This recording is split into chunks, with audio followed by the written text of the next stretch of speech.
Primeira questão, primeira pergunta, e aí quem tiver dúvida, pode perguntar à vontade. O Silvio, que já se manifestou, que tinha algumas dúvidas. Tá. A primeira é a seguinte: as forças de atrito podem ocorrer entre as superfícies de materiais nos seguintes estados físicos, né? Na realidade, a rigor, aqui acho que não tem nenhuma incorreta, né? A mais correta seria sólido-sólido, sólido-fluido e fluido-fluido, porque daí engloba todas, né? Todas as outras poderiam ocorrer, mas a última, né, é aquela que engloba todos os tipos de superfície onde pode ocorrer aí a força de atrito, tá? No número 2, alguma pergunta sobre o número 1? No número 2, no movimento de um automóvel, o objetivo dos projetistas e designers é. Aí a gente tinha aqui, deixa eu colocar na visualização, porque daí fica como vocês viram, ok. Tá. Reduzir todos os tipos de atrito? Não. Por quê?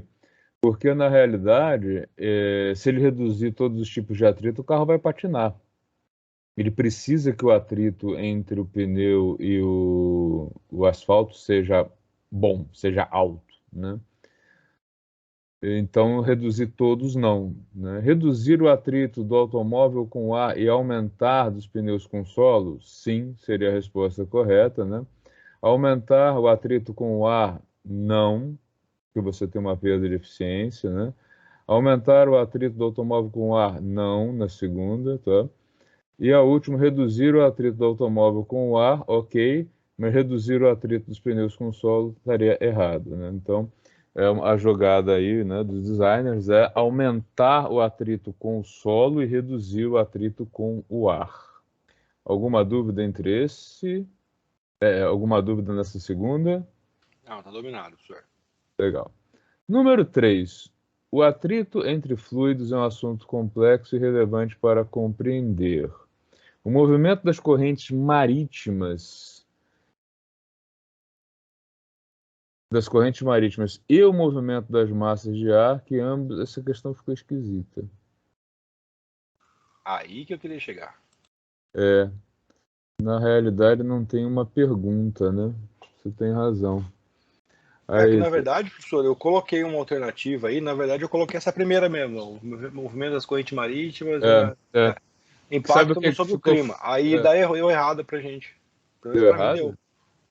O movimento das correntes marítimas e o movimento das massas de ar, e ambos impactam sobre o clima da Terra. O movimento das correntes elétricas não tem nada a ver, das correntes marítimas, o movimento das massas elétricas não tem nada a ver, das correntes magnéticas não tem nada a ver. Aqui tem duas coisas erradas, então. A primeira delas é dizer o seguinte: o movimento é um assunto complexo e relevante para compreender. Assinale a alternativa que contém afirmações totalmente corretas sobre o assunto. Faltou isso aqui.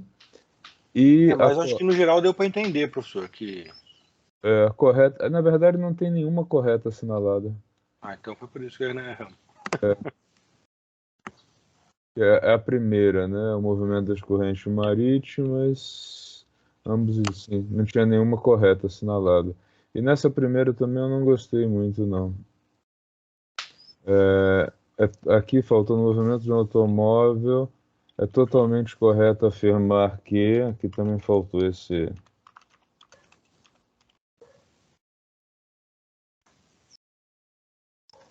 Para a questão não ser anulada, né? Não anula a questão, né?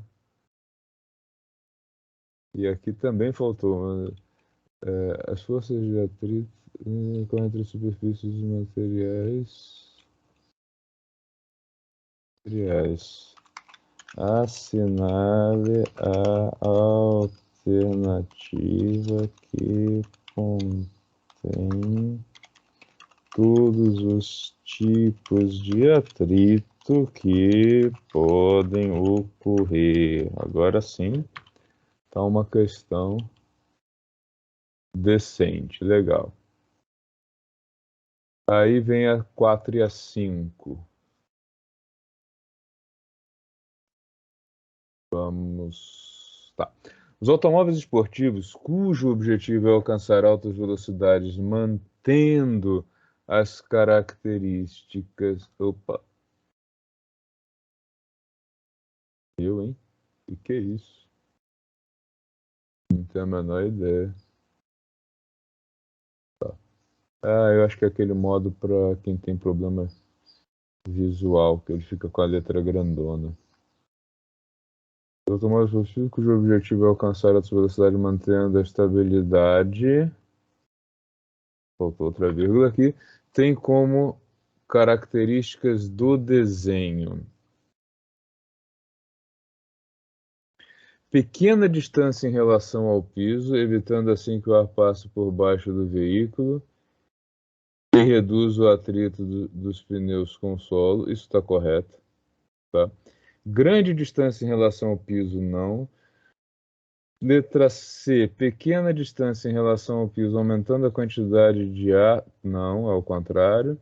E pequena distância em relação ao piso, evitando assim que o ar passe por baixo do veículo e reduz. Tem duas vezes a mesma resposta? Pequena distância em relação ao piso, evitando assim que o ar passe por baixo do veículo e reduz o atrito dos pneus com o solo. Pequena distância em relação ao piso, evitando assim que o ar passe... Ah, por cima do veículo aqui, ó. Até eu caí na minha pegadinha, viu? E aí, esse aqui tinha dúvida, Silvio? Tinha, senhor. Vê se tem alguma alternativa correta aí. Eu acho que eu não marquei nenhuma correta. É esse o problema. Eu acho que eu já sei o que acontece. Mais uma para anotar no caderno.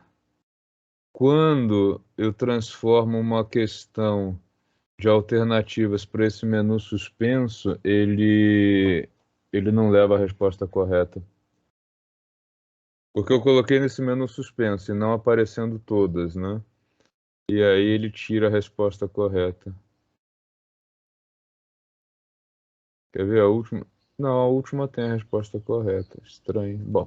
A última tá certa, professor. A última tá certa. A 3 e a 4 que deu o enrosco aí. Que deu sem resposta, tudo bem. Os off-road esportivos, cujo objetivo é o deslocamento em terrenos muito acidentados de estradas de terra, tem como característica grande distância em relação ao piso, ok, evitando dano, né? Alguém ficou com dúvida ainda nessas perguntas? Deixa eu ver o que está acontecendo com o link aqui, se ele não está indo para o lugar correto. Não, agora tá. Bom, seguinte. Como a gente não tem nenhum problema com se vocês acertaram ou erraram, porque aqui eu só computo quem fez e quem não fez, isso não é um problema. Ok. Alguma dúvida ainda em relação ao que a gente conversou ontem? Não, senhor, tá tranquilo. Tá tranquilo? Então agora não vai mais ficar tranquilo, porque a gente vai imagino. Tranquilo. Imagino. Eu faço ideia, professor. Porque a gente vai começar a colocar um pouco de cálculo aí na história, e aí... Né, Pode dizer que estava tranquilo, né? Quando entra conta, né, o pessoal, por que não ficou só no blá blá blá, né? Tinha que fazer cálculo? Essa é uma pergunta que o pessoal faz bastante, né?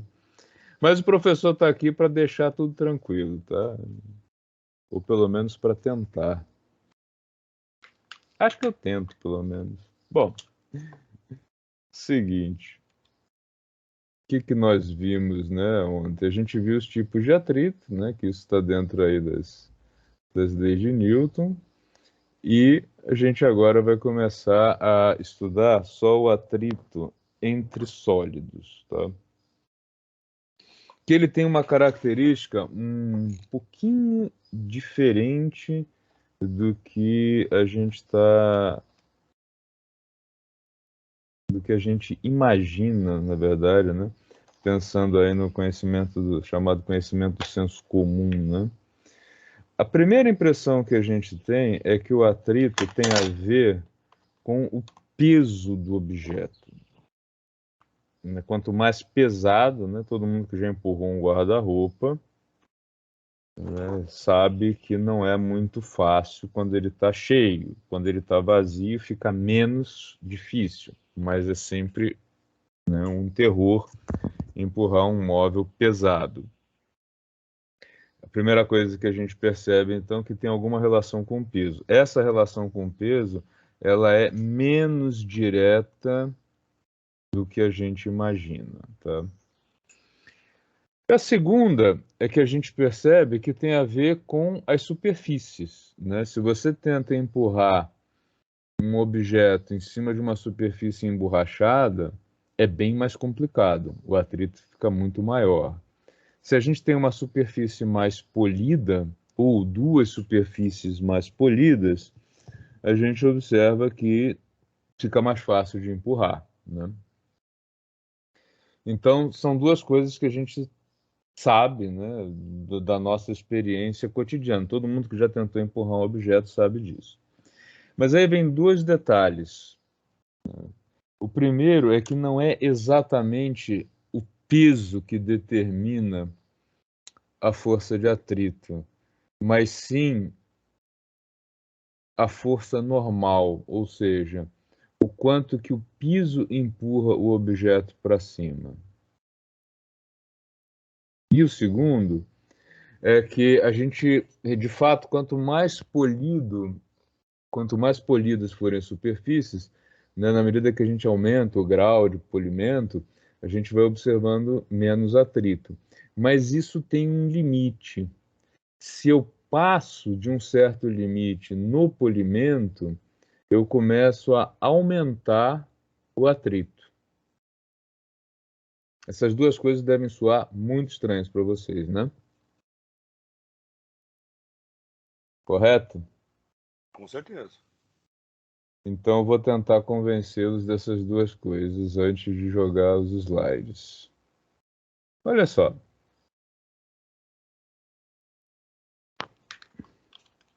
Primeira delas, vou tentar convencê-los dessa questão de ser a força normal e não a força peso. Tá? Quando eu tenho um objeto apoiado num plano inclinado, ou melhor, num plano reto, como esse aqui,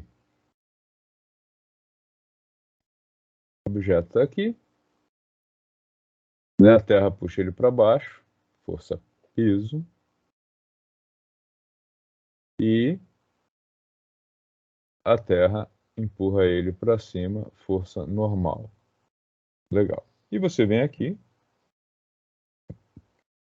tenta empurrar esse negócio, olha que bração que o cara tem, e descobre que não é fácil, porque você empurra o objeto para lá, mas a força de atrito atua e empurra o objeto para cá. Beleza. Então aí, né, se o objeto for mais pesado, você coloca alguém sentado aqui em cima, por exemplo, tem sempre alguém para resolver tornar as coisas pior, né? O cara vem e senta aqui. Ó. Ficou pior agora, né? Empurrar o guarda-roupa com alguém brincando de ficar sentado em cima dele piora, né? Alguns tipos de chefes aí, por exemplo. Alguns tipos de chefe, quero fazer tudo para dificultar, né? Eu quero tornar o seu esforço maior, né? Quero Legal. ver sua sangue. Exato, né? Não basta ter resultado, tem que sangrar, né? Mas olha só, se eu tenho esse objeto apoiado sobre a superfície plana e eu não empurro ele, nada acontece. Nesse momento em que o objeto está quietinho aqui, a Terra puxa ele para baixo, o piso empurra ele para cima, força normal, e não tem força de atrito aqui. Se tivesse força de atrito, esse objeto sairia se deslocando para lá, né? A força de atrito, ela dá o ar da graça quando a gente empurra o objeto para lá. Beleza? Isso eu acho que tranquilo, né? Agora, eu posso começar a inclinar o plano, né? Isso aí todo mundo pode fazer. Pega uma prancheta, né? Pega uma prancha, um pedaço de madeira, e você vai notar que ao inclinar o objeto, veja como não deve, né? Ao inclinar o objeto, ele vai continuar em repouso até um certo limite, né? Eu vou inclinando, inclinando, chega um ponto que ele desce, tá? Mas ele não desce com qualquer inclinação. Acho que todo mundo já brincou com isso, né? Já viu isso, já fez isso alguma vez na vida, né? É. E aí a pergunta é, por que que ele não desce logo de início? Vamos entender o que que acontece aqui. Que forças atuam aqui? A gente tem a força peso, que aponta sempre para o centro da Terra.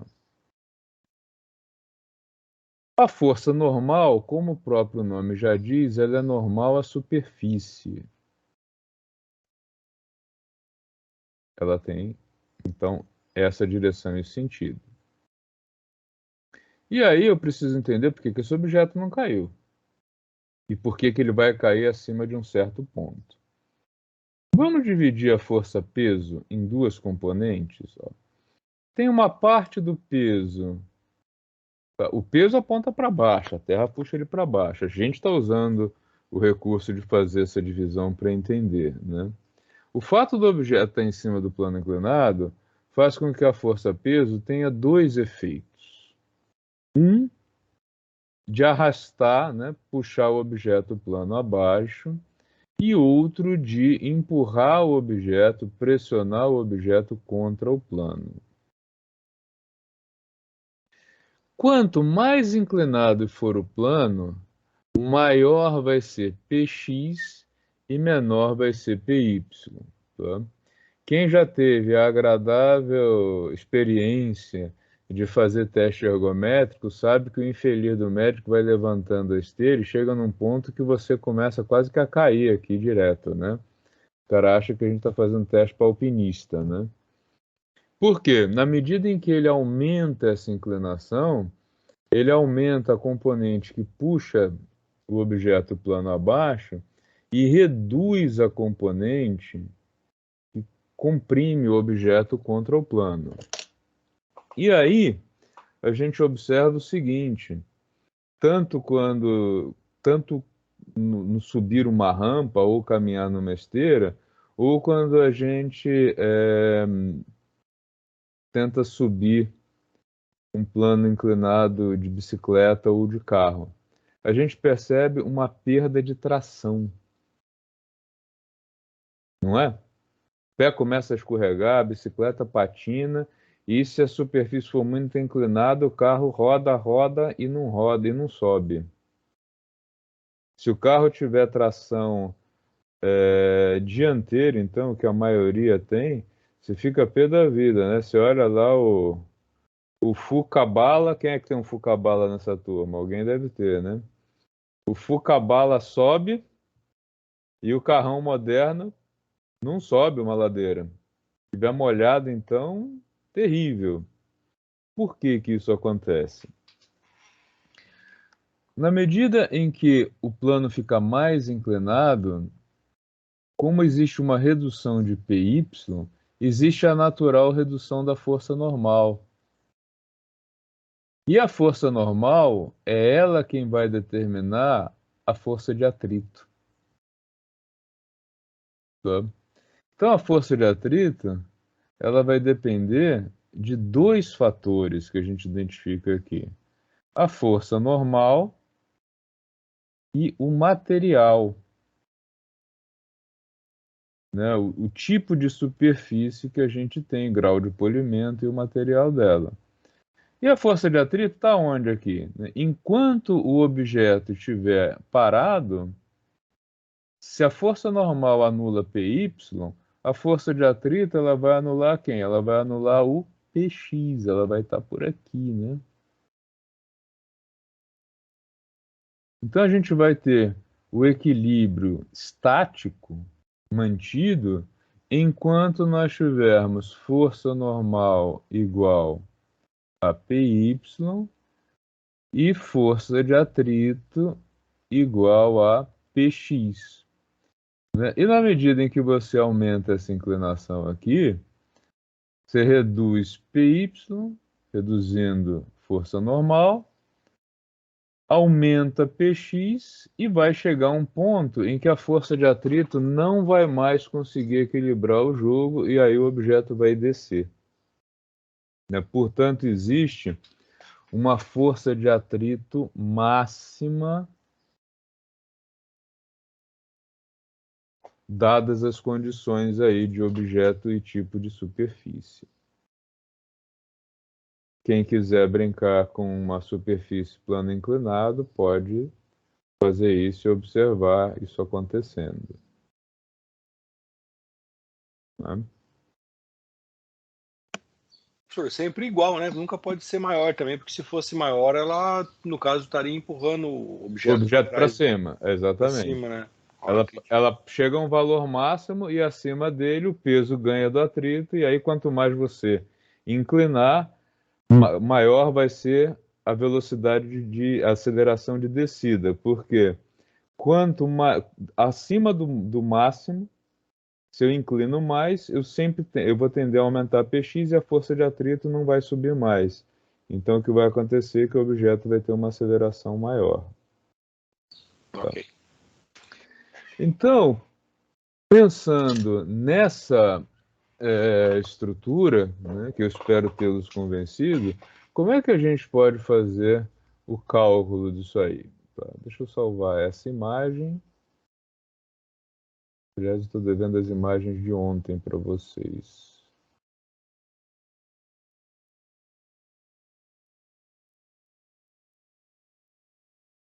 Figura 1. Eu coloco daqui a pouquinho todas elas. Se bem que no vídeo tem também as imagens de ontem, mas tudo bem. Então vamos ver matematicamente como é que a gente trata isso aqui para chegar num modelinho para força de atrito. Olhem só. De acordo então com a primeira lei de Newton, a gente tem, né, que o equilíbrio estático ele vai se manter se isso aqui ocorrer. Né? Força normal foi igual a Py e força de atrito foi igual a Px. Tá. Quem é Py, quem é Px? Vamos lembrar um pouquinho do que a gente viu antes. Ó.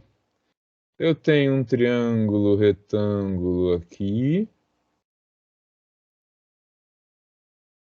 E eu tenho outro triângulo retângulo aqui.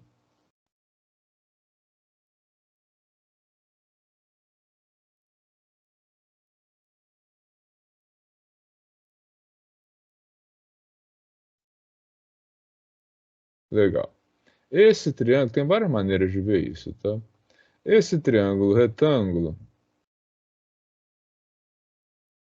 daqui, roxinho, ele é retângulo aqui e o outro é retângulo aqui também. Legal.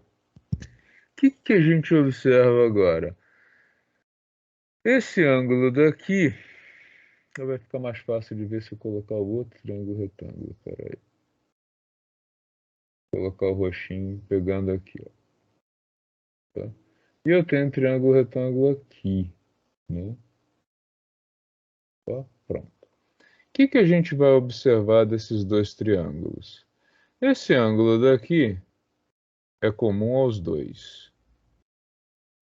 Este daqui é o retângulo. Desse, do roxo, e esse aqui é o retângulo do verde.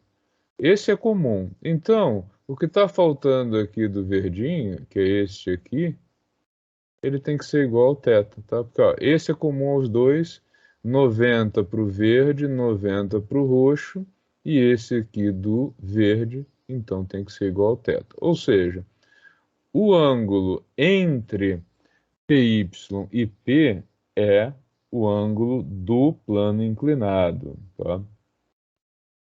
Por isso a gente tem uma formação aqui que é a seguinte, ó. PX, PY e peso para cá. Esse ângulo é o ângulo θ. Então, ó, quem é que está do lado do ângulo? PY. Por isso, PY é o P cosseno de θ. Quem é o que está oposto ao ângulo? PX. Então, o PX é P seno de θ. Com isso daqui, a gente tem o seguinte resultado para a lei de Newton. Força normal tem que ser igual ao P cosseno de θ e a força de atrito tem que ser igual ao P seno de θ. Legal? Bom. No primeiro, a gente tem então que o peso ele vai ser igual à força normal dividido pelo cosseno de θ. Vou pegar isso aqui, vocês já vão ver onde eu vou chegar e vou substituir aqui, tá? Então, a força de atrito, ela vai ser igual ao peso, força normal, cosseno de θ, vezes o seno de θ que já estava aqui, tá? Logo, a força de atrito, então, vai ser igual à força normal vezes a tangente do ângulo entre o solo e a superfície inclinada. Legal? O que a gente tem, então? Uma relação entre o ângulo e a força de atrito e a força normal. O modelo que a gente trabalha para a força de atrito entre objetos sólidos, tá? E aí é um modelo proposto mesmo, né? É de que a força de atrito, aqui é um modelo, né? A força de atrito, ela é igual a um coeficiente, tá? Pessoal, tecnicamente falando, quando a gente diz que alguma coisa é um coeficiente, ele não tem dimensão, ele é um número puro, tá? É igual a um coeficiente vezes a força normal. Porque nós observamos que quanto maior a força normal, maior a força de atrito. Se eu reduzo a força normal, eu reduzo a força de atrito, e eu tenho uma dependência nos dois materiais. E eu coloquei essa dependência aqui nesse coeficiente. Ao adotar esse modelo aqui, a gente fica com o seguinte, ó. Força de atrito é igual a μ força normal, e isso é igual a força normal vezes tangente do ângulo θ. Ou seja, acabamos de chegar num método para medir coeficiente de atrito estático. Que método é esse? Eu pego o plano e coloco um objeto apoiado no plano inclinado, vou levantando o plano até o ângulo máximo. Quando eu chegar no ângulo máximo, né, acima do qual esse objeto vai descer, a tangente desse ângulo me dá o coeficiente de atrito estático. Tá? Isso é um experimento que a gente consegue fazer até em casa, né? E também a gente fazia no laboratório lá de física, mas é um experimento que você pode fazer em casa, né? Basta que você pegue uma superfície que você consiga inclinar. Você pode usar aí um transferidor para medir isso aqui, e você vai chegar no ângulo limite máximo, e a tangente desse ângulo me dá o coeficiente de atrito estático. Tá? Esse coeficiente depende das duas superfícies. Se você tem um plano inclinado de metal, você vai notar que tem um coeficiente diferente para um objeto de madeira, para um objeto de borracha, para um objeto plástico. Se eu mudar a superfície do plano, eu mudo também o coeficiente. Tá? Por exemplo, se eu coloco uma camada de borracha aqui nessa superfície, eu aumento tremendamente o coeficiente de atrito, né? Se eu deixo uma superfície muito polida, né, de madeira, por exemplo, fica bem difícil manter alguma coisa estável aqui em cima, tá? Legal. Convencidos disso? Ou alguém ainda não está acreditando nessa parte de que o coeficiente de atrito depende da força normal e não da força peso?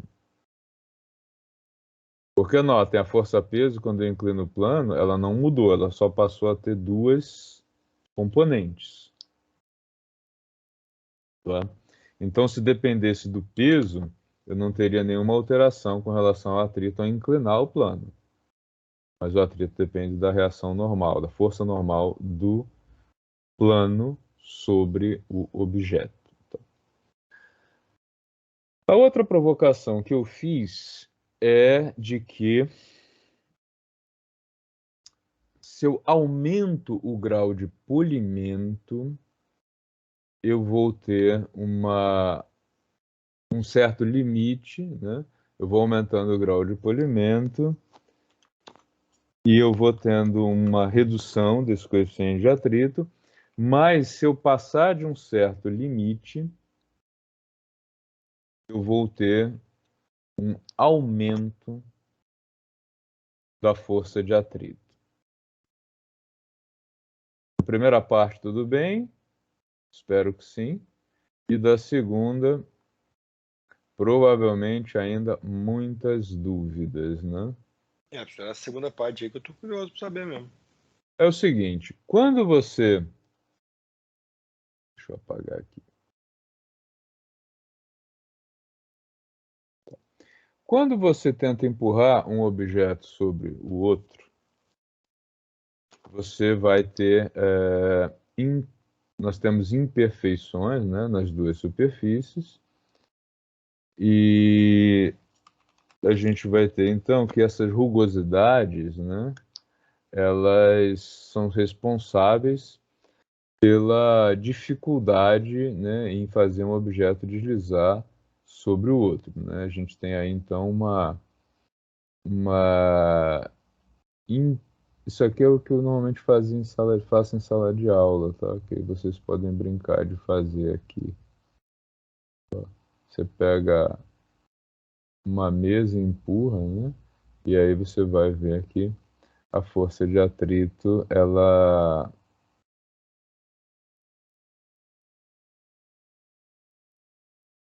vai realizar o trabalho dela aí impedindo, tá, o objeto de se deslocar.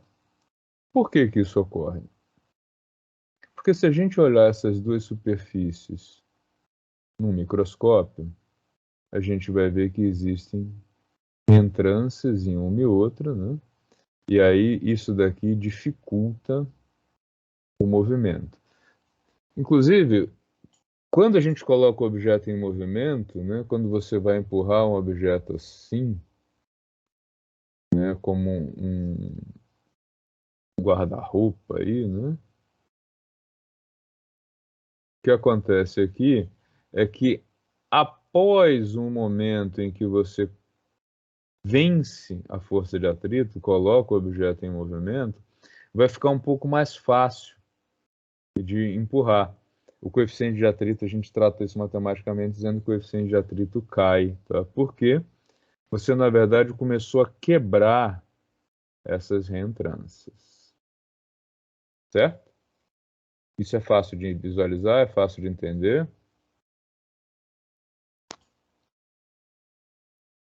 E não? Sim, sim. Tá. Agora, vamos lá. Então, à medida em que eu vou colocando menos menos reentrâncias, vou aumentando o grau de polimento, eu vou tendo, então, uma redução do atrito. Beleza. E se eu colocar duas placas de vidro, uma em cima da outra, e tentar empurrar? O que vai acontecer? Né? Tem aqui, ó. Pega uma placa de vidro, funcionário novo da vidraçaria. Deixou dois blindexes um em cima do outro e achou que o papelão entre eles era besteira. Que desgraça que vai acontecer aqui? Esse desenho ficou horrível. Deixei aqui duas placas de vidro, uma em cima da outra, sem colocar papel no meio. Você consegue empurrar isso? O atrito aqui fica gigantesco. Alguém já fez essa experiência?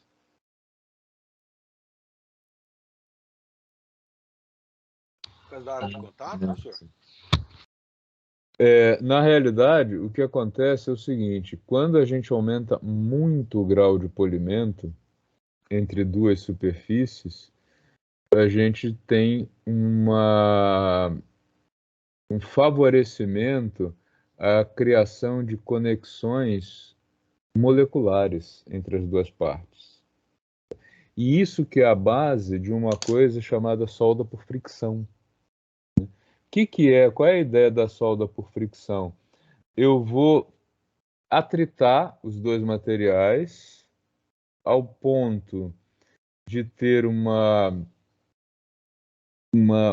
aumento da temperatura, claro, né? Ele é super importante nesse caso, mas até o ponto em que eu tenha um grau de polimento tão alto entre as duas partes que eu vou favorecer a ligação entre as duas partes. E aí, o que isso vai gerar? Ao invés de eu ter uma redução do atrito, eu tenho um aumento tão grande do atrito que eu vou ter uma soldagem, né? Que é o que acontece. Claro que no caso da soldagem, a gente tem ainda, né, a ajuda da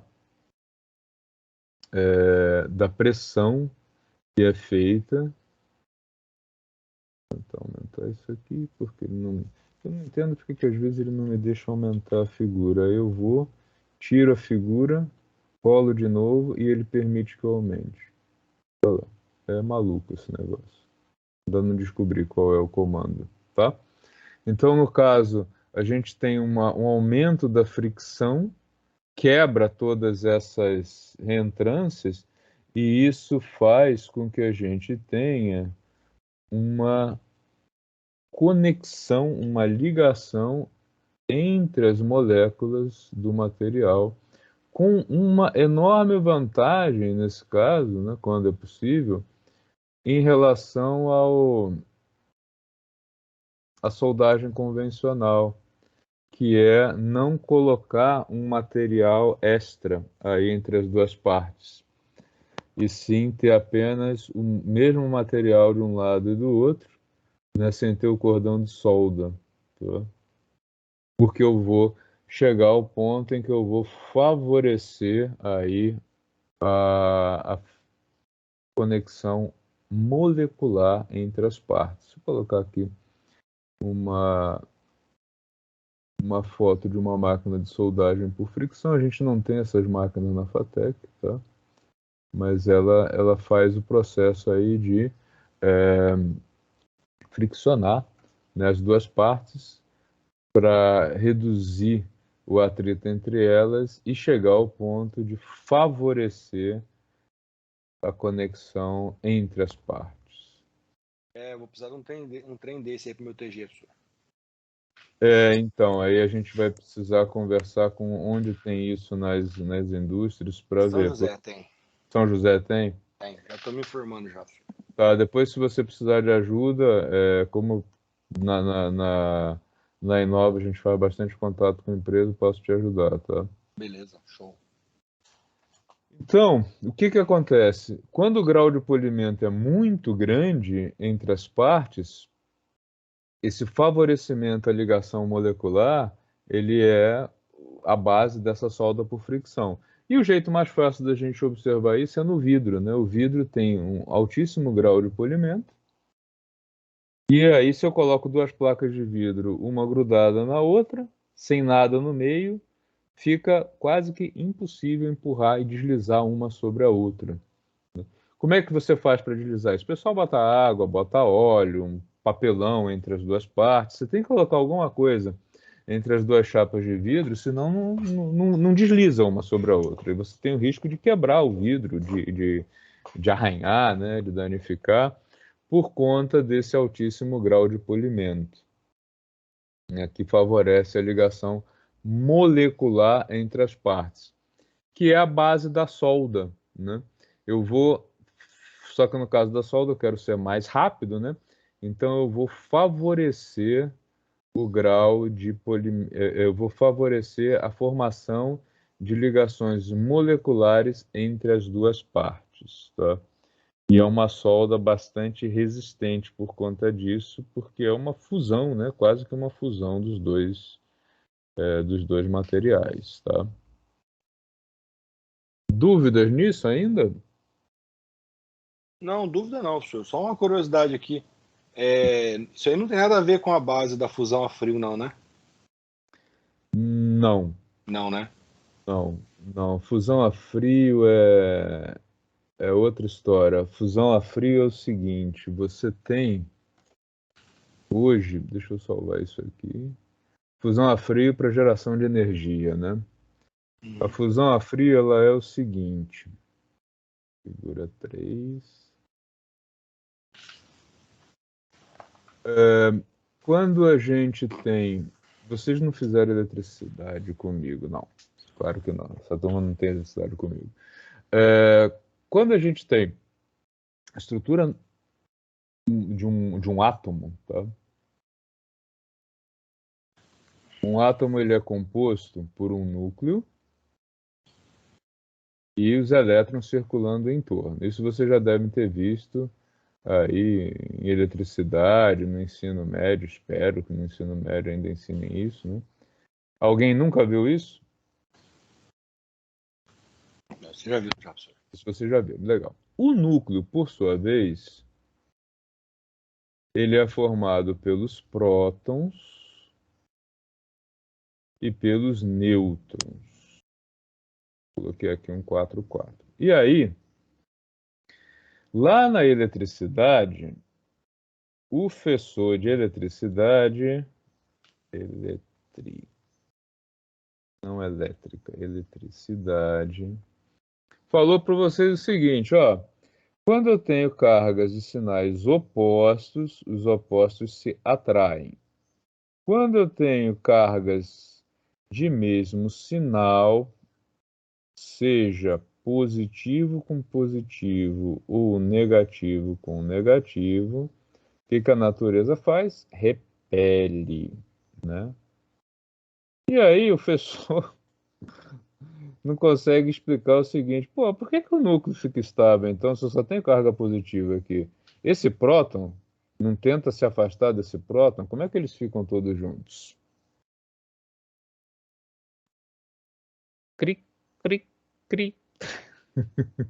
Nunca tinham pensado nisso? Não. Então, é o seguinte, na natureza existem 4 forças conhecidas, tá? Gravitacional, a gente convive com ela desde que nasce, força peso que empurra a gente para baixo, né? Que a gente diz para baixo, mas na verdade empurra a gente para o centro da Terra. Por quê? Gravitacional, massa atrai massa. Massa repele massa? Nunca, só existe a forma de atrativa dela, tá? Então, por que que a gente sente o raio do nosso peso? Porque nós temos massa, a Terra tem massa, e a gente puxa a Terra para nós e a Terra puxa a gente para o centro. Como a Terra é muito mais massiva, prevalece ela trazendo a gente para o centro. Legal. Existe a força elétrica, que é essa que a gente falou, né, agora Positivo com positivo repele, negativo com negativo repele, e se for positivo com negativo, ou o inverso, atrai. Mas existe uma outra força chamada de nuclear. No passado ela era chamada de nuclear, hoje o termo mais comum é força forte, strong, né? A interação S. Que ela ocorre em curtíssimas distâncias, tá? E ela é de atração. Então, como eu tenho aqui prótons e nêutrons muito próximos dentro de uma área pequena, que é o núcleo atômico, eles continuam empurrando um ao outro para longe com a força elétrica. Porém, a força forte prevalece aqui, né? Vou usar aqui para não ficar confundido com o normal, eu vou usar o S de strong, ela prevalece. Porém, essa força nuclear, essa força forte, ela tem uma característica, ela cai abruptamente com a distância entre os objetos. Então, se eu conseguir afastar um pouquinho só esses caras, né, eles vão se separar muito. Por quê? Vai prevalecer a força elétrica. Isso é a base da energia nuclear, tá? O que eu faço na energia nuclear? Eu forneço energia para esse sistema, uma energia suficiente para afastar essas cargas e que prevaleça a força elétrica, ou seja, elas se separem muito e isso destrói a estrutura do núcleo. Ao fazer isso, eu estou liberando essa energia da força forte que estava aqui pressionando as duas cargas, as N cargas, para ficarem juntos. Tá? Esse é o processo de fissão atômica, que ocorre em cadeia porque a energia liberada de um núcleo, quando ele é rompido, ela é suficiente para ir fazendo esse processo ocorrer em cadeia em vários outros núcleos também. Tá? Eu disse que eram 4 forças, porque a gente tem ainda aqui a chamada força fraca, weak, que é responsável pela estabilidade da matéria com a emissão espontânea de radiação, mas ela é muito sutil e aqui está por trás disso a tal partícula de Deus lá, que é o bóson de Higgs, etc, etc. Legal. Mas a pergunta do Silvio não era sobre fissão, era sobre fusão. E por que eu dei essa volta toda? Existe um outro processo da natureza que é o seguinte: ao invés, né, de pensar em separar núcleos, eu posso pensar em fundir núcleos, tá? Que é a chamada fusão nuclear. Isso ocorre na natureza muito, o tempo todo. Onde? No nosso Sol, nosso astro-rei, tá? Qual é a fonte de energia eterna? O Sol não é uma bola pegando fogo infinitamente porque Deus criou assim, tá? Não é uma tocha pegando fogo. O que o Sol faz? O Sol capta hidrogênio, tá? Hidrogênio é aquele átomo mais simples de todos, um próton e um elétron, tá? Ele pega hidrogênio, junta com hidrogênio e cria hélio. Não à toa, hélium, a palavra em latim para Sol, né? O astro-rei. E o hélio é um gás que está aí na natureza e não faz mal a ninguém. Tá? Inclusive é o primeiro dos gases nobres, né? Que ele tem uma formação completa e ele não reage com outros elementos. O hélio é criado, e isso daqui é feito gerando energia, e muita energia. E é uma energia limpa. Por quê? Eu pego hidrogênio, que é um gás que está na natureza e que não faz mal a ninguém, gero uma quantidade enorme de energia, tanto é que alimenta todo o sistema solar, e não tem um resíduo tóxico, né? É uma produção de energia absolutamente limpa. Porém, ela ocorre numa temperatura muito, muito alta. Tá? Temperatura do Sol, ela é altíssima, né? Ele fica lá, pelo plasma com campo magnético em volta. Se não tivesse esse campo magnético, o Sol simplesmente perderia todo o seu material. Ele está no estado plasmático, mais ou menos denso, dependendo se a gente está no centro do Sol ou na coroa, mas plasma. E ele fica fazendo esse processo o tempo todo, tá? De juntar hidrogênio e formar hélio. A ideia de fusão a frio para gerar energia é conseguir fazer este processo numa temperatura baixa e nível terra, né? Seria a solução de todos os nossos problemas energéticos, né? Pegar hidrogênio, gerar energia e transformar em hélio. Só que nunca se conseguiu isso, tá?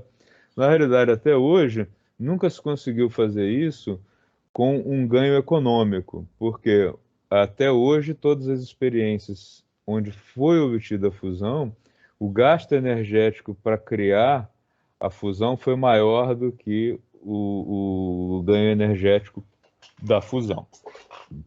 Mas é um assunto que está em voga há uns, sei lá, tem gente há mais de 40 anos trabalhando com isso em laboratório, tentando chegar aí num processo de fusão que seja economicamente viável, tá?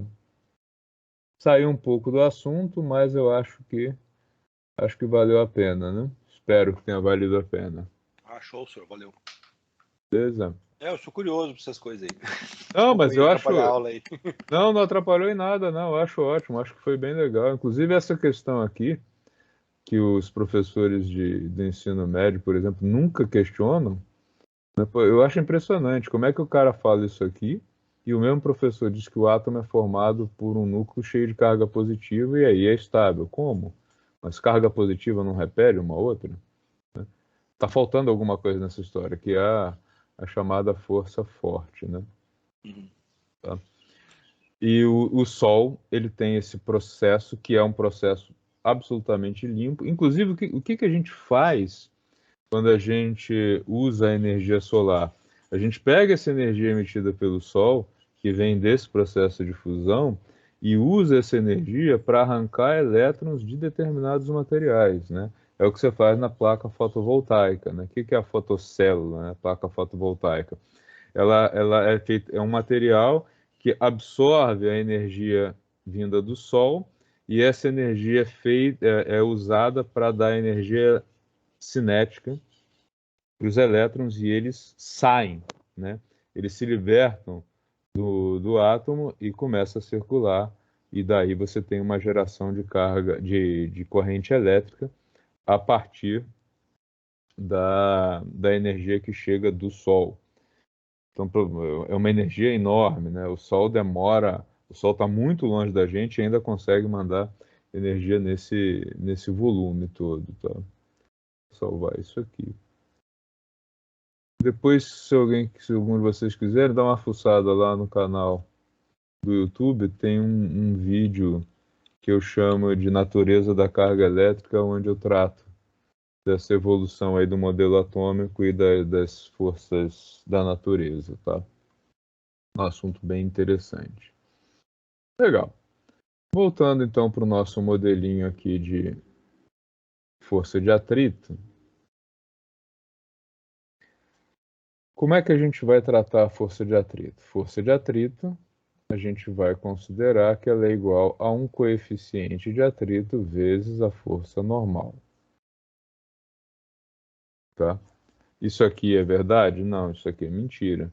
A força de atrito não tem a mesma direção e sentido da força normal. Então, isso aqui vale só para o módulo, tá? Da força de atrito. Qual a direção e o sentido da força de atrito? Ela é oposta ao movimento. Ok? E como é que eu explico com isso daqui, né? Como é que eu explico? Como é que eu posso chegar a um resultado com isso daqui lá no nosso plano inclinado? Vamos entender como é que funciona um plano inclinado agora? Ai, agora chegou aquela hora que o pessoal diz: não, pelo amor de Deus, chega, chega, deixa para outra semana. É, plano inclinado é legal, é divertido. Quem tiver dúvida no plano inclinado, eu aconselho fortemente que fique brincando de subir rampa. Você vai descobrir como é que funciona um plano inclinado fazendo isso. Compra uma bike e vai pro Morro Alto lá. Compra uma bike, tenta subir um morro. Você vai descobrir que maravilha que é subir morro, né? E se tiver lama, você vai entender, inclusive, a questão do coeficiente, né? Porque você pedala, pedala e vai para baixo. Folhinha de eucalipto, tá uma benção. Que maravilha. Tirou o coeficiente de atrito, o negócio complica muito, tá? Então vamos entender aqui a questão do coeficiente de atrito, tá? Quando a gente coloca o atrito na jogada disso daqui, a gente tem um problema a mais, que é o fato de poder ter o peso máximo e poder ter o peso mínimo. Então, para começar a história, a gente vai tirar esse material daqui. Deixa eu dar uma apagada nisso, tá? Vamos esquecer a roldana por enquanto. Depois a gente bota a roldana aqui na jogada, tá? Porque não selecionou. Ah, porque é uma figura. Tudo bem. Eu faço outro.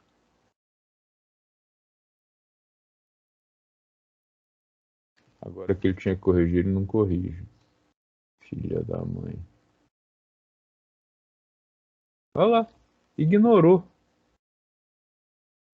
o meu pedido de correção. Esse cara tem vida própria, sabia? Aliás, eu tô chegando à conclusão que computadores têm vida própria.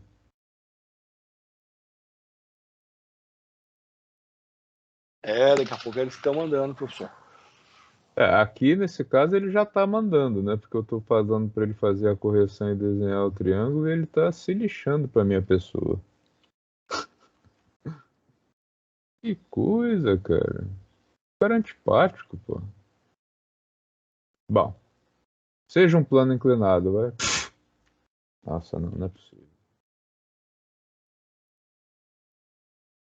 Agora ele corrigiu. Agora o que eu faço com isso? Tem que virar esse negócio, não deu certo.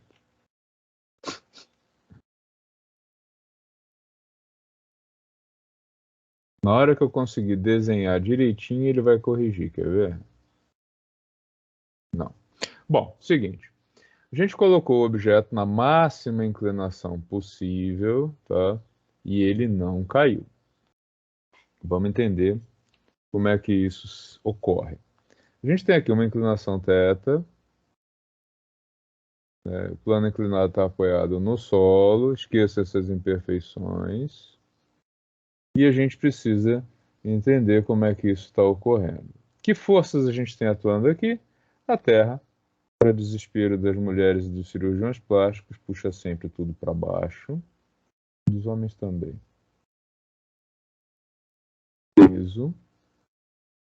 A superfície do plano empurra o objeto com a força normal, como o próprio nome já diz, normal porque ela forma 90 graus com o plano, tá? E esse objeto não caiu. Por que esse objeto não caiu? A força-peso, ela tem uma componente de arraste plano abaixo, ela tem outra componente de pressionar o objeto contra o plano. A gente já viu que o ângulo PYP é o mesmo do plano inclinado, e agora a gente sabe que isso vai se manter assim enquanto a força de atrito estiver atuando aqui. Ok? Legal. Agora, vamos pensar no seguinte, então. Se eu tenho um objeto com uma massa de 90 kg apoiado ali, e eu tenho um coeficiente de atrito de 0,4, ok? Será que isso aqui tem equilíbrio?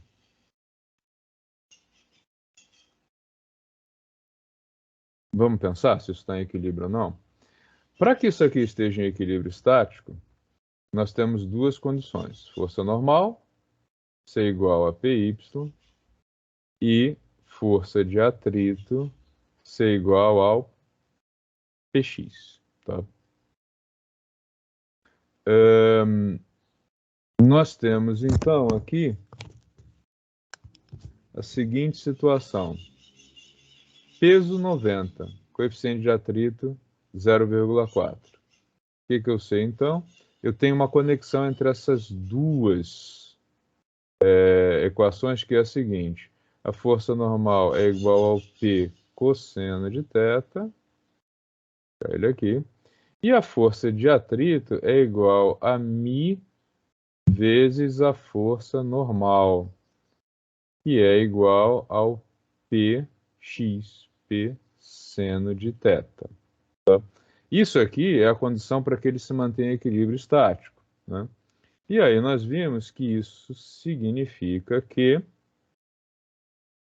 coeficiente de atrito vezes a força normal igual a P seno de θ, e a força normal sendo igual a P cosseno de θ. Opa. Eu vou substituir força normal por P cosseno θ aqui. Então, eu vou ter que μ P cosseno θ é igual a P seno θ. Legal. Peso vai embora com peso. Então, eu cheguei à conclusão que para esse sistema estar em equilíbrio, o coeficiente de atrito tem que ser igual ao seno sobre o cosseno do ângulo θ. Tá? Então, qual é o ângulo máximo que eu posso ter? Eu vou ter que ir lá na calculadora, tá? E verificar se esse 0,4 aqui é maior ou menor do que esse ângulo máximo que foi colocado aqui. Por isso eu preciso saber o seguinte, qual é o valor desse ângulo aqui? Sem ele, eu não consigo dizer se está ou não está em equilíbrio. Então, reparem que eu não tenho nem uma dependência da massa nesse caso. O que vai determinar se o sistema permanece ou não permanece em equilíbrio é o material e o ângulo. Tá? Eu preciso que o ângulo máximo seja igual ao coeficiente de atrito estático. Aqui foi dado 0,4. Então, qual é o ângulo máximo que eu poderia ter? O ângulo máximo, θ, vai ser o que a gente pode ver na calculadora, chamado de arco tangente de 0,4. Ou ainda, em algumas calculadoras, por que não dizer na maioria das calculadoras atuais, ele não coloca mais arco tangente, ele coloca o tangente a menos 1, tá? Esse sinal aqui. O que essa operação da calculadora faz? Dado o valor de 0,4, ela calcula qual o ângulo cuja tangente é igual a 0,4. Então, nesse caso, se a gente usa a calculadora para fazer isso, Shift tangente de ponto 4, 21,8. vai dizer que é 21,8, exatamente. Tá? Então, se o ângulo estiver em até 21,8 graus, que não é um ângulo muito inclinado, esse objeto vai estar em equilíbrio estático. Se passar disso, ele vai entrar em movimento, porque Px vai superar a força de atrito. Tá? Então, por exemplo, 0,4 é um coeficiente de atrito bastante comum para relação entre madeira polida, né, um pedaço de madeira polida com metal polido, né, as rampinhas de metal bem polido, ele tem um coeficiente de atrito aí de 0,4. Se for metal com metal, cai para 0,3, tá? O coeficiente de atrito, por exemplo, desejável para o pneu com o asfalto, ele é maior ou igual a 0,8. Tá? Esse é o coeficiente de atrito considerado bom para o atrito entre o pneu do automóvel e o asfalto. 38 graus e meio, professor, mais ou menos? É, A partir disso já começa a perder a a aderência do pneu. perder a aderência, sim. Legal. Aí você vê qual é a dificuldade de subir a Serra de Ubatuba. Senhor, mas no caso aí a massa não entra na Não, jogada aí? não. Inclusive, se você colocar o material, diversos materiais empilhados, desculpa, você vai descobrir que não altera o coeficiente de atrito. É bem interessante isso. Eu já fiz essa experiência. Isso a gente não tem como fazer na FATEC. A gente faz isso assim. Você coloca uma rampa, né? Geralmente ela tem um gancho aqui e um dinamômetro, uma mola, né? E aí você vai empilhando coisas com o mesmo material, né? E na realidade o que acontece é que você vai ter uma mudança da força e da força de atrito, mas ela vai se equilibrar de tal maneira que o ângulo é que vai determinar se ele desce ou não desce. E Legal. curiosamente também não tem a ver com a superfície de contato, que é uma coisa muito comum da gente pensar. E isso é uma coisa que a gente pode verificar também de jeito fácil. Isso aí dá para fazer até em casa. Se você coloca o objeto assim, né, o objeto do mesmo material, ou ao contrário, a inclinação é a mesma. A inclinação máxima que você obtém é a mesma. No caso, a área de contato aí, mudando a área de contato? Ela não influencia. O que influencia realmente é a força normal. Claro, se o material for o mesmo em todos os lados, né? Você pega um material que aqui ele tem filtro e aqui não tem, muda bastante, né? Entendi. Mas o que determina mesmo é o tipo de material e o grau de polimento, né? Se você tiver madeira mais ou menos polida, faz bastante diferença o coeficiente de atrito entre uma e outra, né? Que é o que acontece, por exemplo, no pneu. Se você pensa no pneu do carro, na medida em que ele vai ficando mais polido, mais gasto, ele vai perdendo a aderência porque você não tem mais borracha contra asfalto, né? E daí também vem a questão da calibragem do pneu e tal, tudo isso influencia também, né? Isso então não influencia aqueles sulcos lá. Pessoal, tem gente que fala que o pneu careca é melhor para subir, porque ele tem mais contato. Porque ele tem mais contato. Não é verdade. Não é verdade. O pneu careca ele tem um problemão hoje, né? Que fica mais grave ainda, porque a gente tem quase todos os pneus hoje são radial, né? Radial com metal. E o que acontece é que na medida em que você vai ficando, que o pneu vai ficando careca, você começa a ter esse radial, né? Você começa a ter um metal. E o metal tem um coeficiente de atrito mais baixo. Tá? Então tem aí uma série de... Isso pensando em linha reta, né? Em linha curva ainda tem o problema da deformação, porque daí você vai ter um problema de aerodinâmica, etc. Tá? Entendi. Legal, senhor. Legal. Pessoal, eu vou deixar uma listinha de exercícios para vocês. Como semana que vem é o nosso simpósio, né? Eu acho Eu que acho que sim, né, senhor? já é o simpósio. Aí vocês vão participar das atividades do simpósio. Então eu vou fazer o seguinte, eu vou deixar a lista lá, mas com 2 semanas para entrega. E daí, quem quiser dar uma revisada na aula e tentar, ok. E quem não deixar para outra semana também, tudo bem, a gente começa com a lista, tá?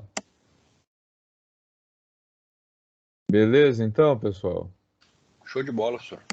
Pessoal, Falou, professor. vou parar a Beleza. gravação aqui. Semana que vem a gente se encontra. Se você gostou desse vídeo e quer se manter informado sobre inovação, empreendedorismo e também sobre física, assine o canal, deixe seu like e não esqueça de ativar o sininho.